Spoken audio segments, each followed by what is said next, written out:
गर्मी की छुट्टियां शुरू हो चुकी थीं। कॉलेज के 3 दोस्त आरव, कबीर और नील काफी समय बाद मिलने वाले थे। तीनों बचपन से ही एडवेंचर के शौकीन थे। जब भी मौका मिलता वे किसी नई जगह घूमने निकल जाते थे।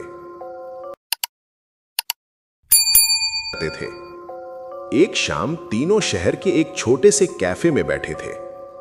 बाहर गर्म हवा चल रही थी और अंदर ठंडी कॉफी के साथ बातें हो रही थीं। कबीर अचानक बोला, They say the dust storms have been getting worse every night. Yeah, and the sky's been a weird color too. भाई They say the dust इस storms बार have कुछ been अलग getting करते worse हैं। every night. नील ने पूछा, And the sky's क्या? been a weird color too. Kabir मुस्कुराया और बोला, चलो कहीं ऐसी जगह चलते हैं जहां भीड़ ना हो, जहां बस जंगल हो, पहाड़ हो और थोड़ा सा डर भी हो। आरव हंस पड़ा, मतलब एक असली एडवेंचर ट्रिप? हां, कबीर बोला। तभी नील को कुछ याद आया।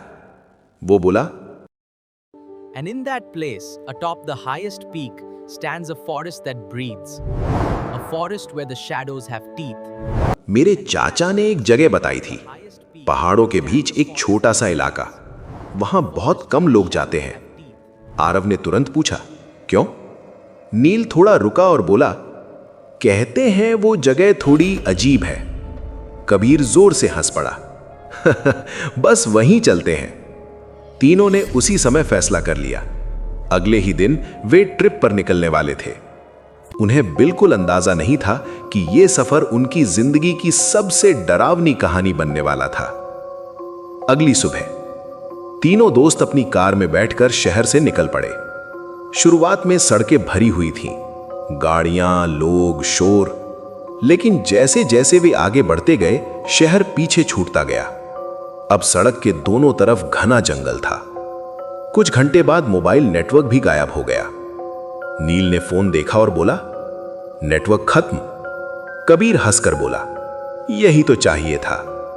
सफर अच्छा चल रहा था, लेकिन तभी कार का रेडियो अचानक अपने आप चालू हो गया। पहले तो बस खड़खड़ाहट की आवाज आई, फिर अचानक एक बहुत धीमी आवाज सुनाई दी। तीनों कुछ सेकंड के लिए चुप हो गए। आरव ने तुरंत रेडियो बंद कर दिया। वो बोला, शायद कोई रेडियो सिग्नल होगा। लेकिन तीनों के मन में एक अजीब सा डर बैठ चुका था। लगभग 6 घंटे बाद वे लोग पहाड़ों के बीच एक सुनसान इलाके में पहुंचे। चारों तरफ ऊंचे पहाड़ थे, ठंडी हवा चल रही थी। लेकिन अजीब बात यह थी कि वहां बहुत ज्यादा सन्नाटा था।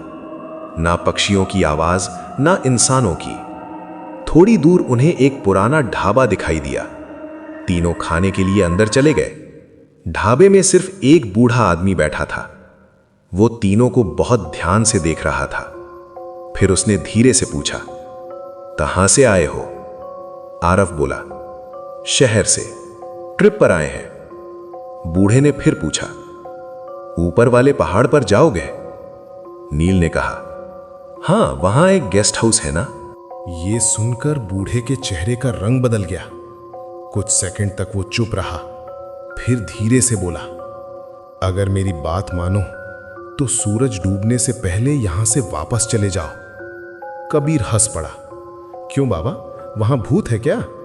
बूढ़ा उनकी आंखों में देखता रहा, फिर बोला, भूत नहीं, बहुत सारे।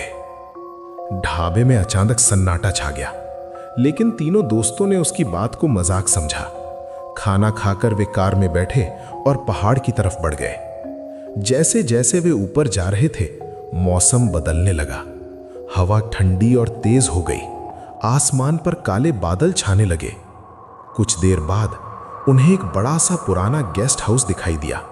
वो बहुत बड़ा था, लेकिन पूरी तरह सुनसान। दरवाजा आधा खुला हुआ था। अंदर धूल जमी हुई थी, लेकिन अजीब बात यह थी जैसे कोई हाल ही में वहां आया हो। नील थोड़ा डर गया, यार ये जगह थोड़ी अजीब लग रही है। कबीर बोला, डर गया क्या? आरव मुस्कुराया, यही तो एडवेंचर है। तीनों ने वहीं रुकने का फैसला कर लिया। रात धीरे धीरे गहरी होती जा रही थी। घड़ी में लगभग 11 बजे थे। तीनों दोस्त कमरे में बैठे बातें कर रहे थे। तभी ऊपर की मंजिल से कदमों की आवाज आने लगी। तीनों अचानक चुप हो गए। आरव बोला, क्या यहां कोई और भी है? तीनों टॉर्च लेकर ऊपर गए, लेकिन ऊपर कोई नहीं था, बस खाली कमरे और लंबा अंधेरा कॉरिडोर। वापस नीचे आते समय नील की नजर दीवार पर पड़ी। दीवार पर जले हुए हाथों के निशान थे, जैसे किसी ने आग में जलते हुए दीवार पकड़ने की कोशिश की हो। रात के लगभग 2:17। अचानक नील की नींद खुल गई। कमरे में अजीब सी जलने की बदबू आ रही थी। उसने धीरे से खिड़की के बाहर देखा। जंगल के बीच कोई सफेद कपड़ों में खड़ा था। वो आकृति धीरे धीरे गेस्ट हाउस की तरफ बढ़ रही थी। नील का दिल तेजी से धड़कने लगा। उसने तुरंत आरव और कबीर को जगा दिया। तीनों ने खिड़की से बाहर देखा। अब वो आकृति बिल्कुल गेट के पास खड़ी थी और जैसे ही बिजली चमकी, उन्होंने उसका चेहरा देखा। वो पूरी तरह जला हुआ था। तीनों डर के मारे पीछे हट गए। तभी गेस्ट हाउस के सभी दरवाजे अपने आप बंद होने लगे। उसी समय कॉरिडोर में किसी लड़की के रोने की आवाज गूंजने लगी। वो आवाज इतनी दर्दनाक थी कि तीनों के रोंगटे खड़े हो गए। अगली सुबह तीनों गांव गए। वहां एक बूढ़ी औरत ने उन्हें बताया, बहुत साल पहले उस पहाड़ पर एक होटल था। एक रात वहां भयानक आग लगी। उस आग में कई लोग जलकर मर गए और तब से उनकी आत्माएं वहां भटकती हैं। तीनों ने फैसला किया कि वे सुबह वापस चले जाएंगे, लेकिन उस रात कुछ ऐसा हुआ जिसने सब बदल दिया। रात के लगभग 2:17 फिर से वही दस्तक। आरव ने डरते हुए दरवाजा खोला और सामने वही जली हुई लड़की खड़ी थी। उसकी आंखें पूरी तरह काली थीं। वो धीरे से बोली, तुम भी हमारे साथ रहोगे। अचानक पूरे गेस्ट हाउस में सैकड़ों परछाइयां दिखाई देने लगी। वे सब धीरे धीरे उनकी तरफ बढ़ने लगी।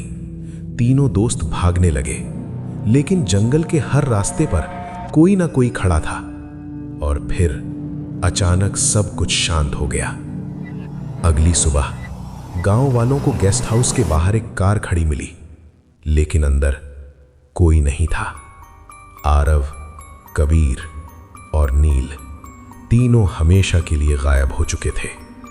और आज भी अगर आप उस पहाड़ पर जाएं, तो रात के समय 3 लड़कों की आवाज सुनाई देती है जो मदद के लिए चिल्लाते हैं। लेकिन जब कोई पास जाता है तो वहां सिर्फ सन्नाटा होता है।